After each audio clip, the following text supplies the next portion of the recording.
हंसी नहीं आवे। हम ऐसी पूजा कर रहे हैं, उल्टा काम कर लिया हमने।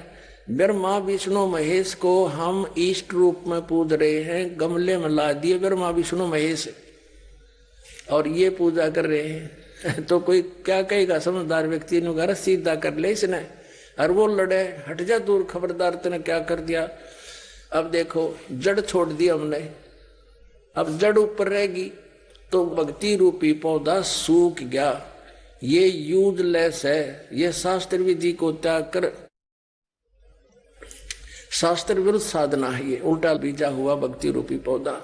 और हमने ऐसे करने को कहा तो इसमें इसकी पूजा करेंगे भगवान कबीर साहब की, फिर हमारे शास्त्र अनुकूल कर्म बनेंगे। शास्त्र अनुकूल संस्कार होने से ये फल ब्रह्मा विष्णु महेश नहीं देना हमारे को, क्योंकि यहाँ के ये प्रधान है, इबिन का फल लगेंगे। अब इसका प्रमाण देते हैं। अपने आत्माओं परमात्मा ये कहा करते, तुम साधना ठीक करो और फिर आपको लाभ होगा पूरा। अब तुम साधना कर रहे हो उनकी जो आपको कुछ दे ही नहीं सकते। अब जैसे आप किसी फैक्ट्री मालिक की नौकरी कर रहे हो, तो नौकरी उसकी कर रहे हो, आपकी हाजिरी लगकर तनख्वाह बनकर कैशियर के पास आती है, अकाउंटेंट के पास आती है। अब तनख्वाह तो देंगे अकाउंटेंट और वो कैशियर, लेकिन वो देंगे आपका वर्क डन, और वो भी उस मालिक की मजदूरी करोगे। तो यदि उस आप लागे अकाउंटेंट और कैशियर की जूते साफ करन, उसकी प्लेट धोना, वह नौकरी दी छोड़ आपने, वो खाक देंगे आपको, जो कहें भाजपा चाह बिना प्याओ टाइम पे।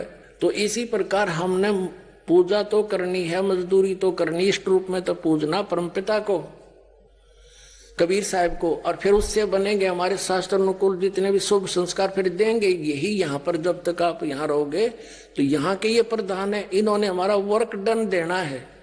जैसा कर्म करेगा फल देगा भगवान, इनका ये आखिरी विधान था। तो ये भगवान तो वर्क डन ही दे सकते, इसमें ऐड नहीं कर सकते। और फैक्ट्री मालिक बनवाने के रखे दे तोहफे में, यानी परमात्मा हमारे मालिक हैं, मालिक तो कुछ भी दे सकता है। अब और थोड़ा सिखा दिखाते हैं, क्योंकि कंसेप्ट इससे जुड़ा हुआ है। इस गीता जी अध्याय नंबर 3 के, ये श्रीमद् भगवद गीता अध्याय नंबर 3 के आपको दिखाते हैं, श्लोक 10 से लेकर 15। ये देखिएगा, श्रीमद् भगवद गीता अध्याय नंबर 3 के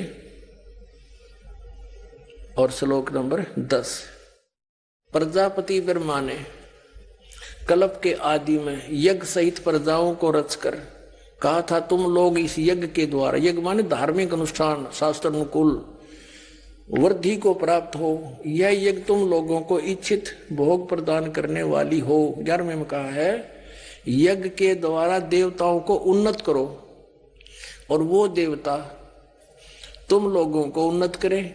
इस प्रकार निस्वार्थ भाव से एक दूसरे को उन्नत करते हुए तुम लोग कल्याण को प्राप्त हो जाओगे। 12वें में फिर कहा है, यज्ञ के द्वारा बढ़ाए गए देवता, बताओ देवता ने क्या हम पकड़ कर बढ़ावाएंगे, खींच कर बढ़ावाएंगे उन्हें। अब ये विधि बता रखी है कि शास्त्र अनुकूल साधना करने से, जड़ की पूजा करने से ये तीनों देवता रूपी शाखा बढ़ जाएंगी, बड़ी हो जाएंगी, फिर ये फल देंगे। देखिए, यज्ञ के द्वारा, शास्त्र अनुकूल साधना के द्वारा बढ़ाए हुए यानी बढ़े हुए देवता, ये तीनों शाखाएं तुम लोगों के बिना मांगे ही इच्छित भोग निश्चित देते रहेंगे।